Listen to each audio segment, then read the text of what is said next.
મહેસાણા તાલુકાના મેયુ ગામે જૂના ઝઘડાનું સમાધાન કરવા ભેગા થયેલા પિતરાઈ ભાઈઓ વચ્ચે મામલો વિચકતા મારામારી થઈ હોવાની ઘટના સામે આવી છે.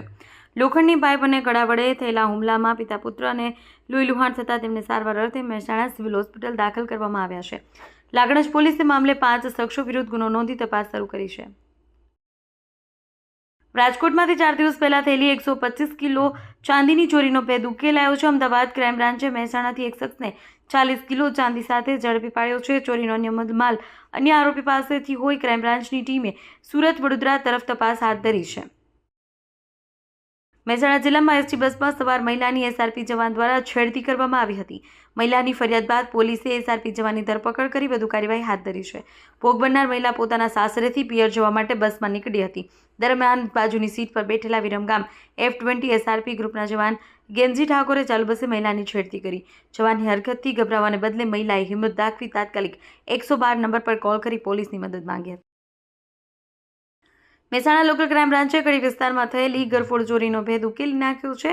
પોલીસ ઇન્સ્પેક્ટર NR વાઘેલાના માર્ગદર્શન હેઠળ LCBની ટીમો જ્યારે જિલ્લામાં પેટ્રોલિંગમાં હતી ત્યારે મળેલ ચોક્કસ બાતમીના આધારે શિવાલા સર્કલ પાસેથી એક શંકાસ્પદ કાર સાથે વડોદરાના શખ્સને ઝડપી પાડવામાં આવ્યો છે. શિવરાત્રીના પાવન પર્વ નિમિત્તે પ્રજાપિતા બ્રહ્માકુમારી ઈશ્વરીય વિશ્વવિદ્યાલય વડનગર દ્વારા 90મી શિવ જયંતિ અને જીવન પર્વ મહોત્સવનું આયોજન કરાયું છે. આ અવસરે કૈલાશબેન પટેલના જીવન પર્વની પણ ઉજવણી કરવામાં આવી હતી. બનાસકાંઠા ઓગળ તાલુકામાં એક લગ્ન વરઘોડા દરમિયાન જાહેરમાં ફાયરિંગ કરવાના મામલે પોલીસે કાર્યવાહી કરી છે. ઘટનામાં પોલીસે એક નામજોગ અને 2 અજાણ્યા સહિત કુલ 3 સામે ગુનો નોંધ્યો છે. માહિતી અનુસાર વરઘોડામાં હમ હે તો ક્યાં ગમ હે પ્યારે ગીત પર નોટોનો વરસાદ કરવામાં આવ્યો. દરમિયાન બંદૂકમાંથી હવામાં ફાયરિંગ કરવામાં આવ્યું હતું. ડીસા રાધનપુર નેશનલ હાઈવે પર ઓગળમાં ઓણ નજીક ઇકો કાર અને ટ્રેલર વચ્ચે ગંભીર અકસ્માત સર્જાયો.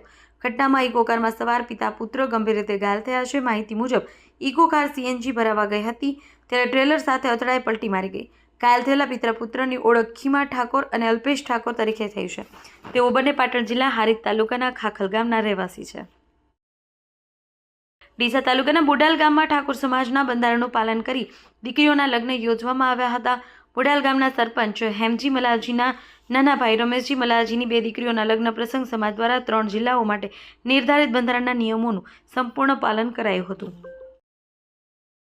પાટણ શહેરના પન્નાગર વાડા વિસ્તારમાં નીલમ સિનેમા સામે આવેલો એક વીજ સિમેન્ટ પોલ અત્યંત જોખમી હાલતમાં છે. પોલ હાલ માત્ર દોરડાના સહારે ટકી રહ્યો છે. ગમે ત્યારે ધરાશાયી થવાની ભીતિ છે. આ ગંભીર મુદ્દે વોર્ડના કોર્પોરેટર ભરત ભાટિયાએ UGVCLના કાર્યપાલક ઇજનેરને લેખિતમાં રજૂઆત કરી તાત્કાલિક સમારકામની માંગ કરી છે. પાટણ નગરપાલિકા BO પરમિશનને લઈ ચાલી રહેલા વિવાદમાં નવો વળાંક આવ્યો છે. કોંગ્રેસે ચીફ ઓફિસર પર મીડિયાને ગેરમાર્ગે દોરવાનો આક્ષેપ કર્યો છે.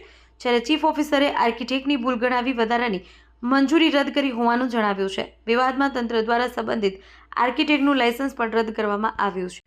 દેશ અને દુનિયાના સમાચાર જોવા માટે અમારી ચેનલ MG લાઈવ ન્યૂઝને સબસ્ક્રાઇબ કરો અને બેલ આઇકોન પર ક્લિક કરો જેથી રોજે રોજની અપડેટ આપને મળતી રહે. સાથે જ અમારું Facebook અને Instagram પેજને પણ ફોલો કરો.